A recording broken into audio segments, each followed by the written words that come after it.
Hi, in this video I will show how to calculate the price of a stock using capital asset pricing model CAPM. Let's define capital asset pricing model first. CAPM describes the relationship between systematic risk and expected return of an asset, particularly stocks.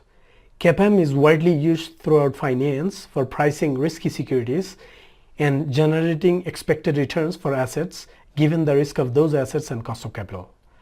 Let's take an example. The risk-free rate of return is 5%, the required rate of return on the market is 10%, and high flyer stock has a beta coefficient, which is a systematic risk, of 1.5. If the dividend per share expected during the coming year is D1, which is $2.50, and the growth rate of dividend is 4%, what price should a share sell?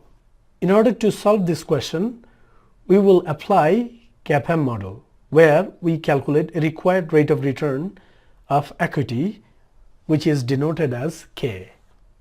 So required rate of return, K, equals risk-free rate plus beta coefficient times the risk premium, market return minus risk-free rate.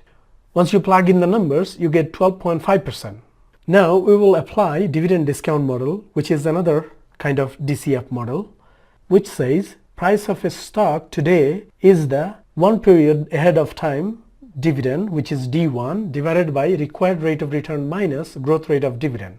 So now you have $2.5 divided by 12.5% minus 4%, which solves to $29.41. So the share should sell at $29.41. Thanks for watching.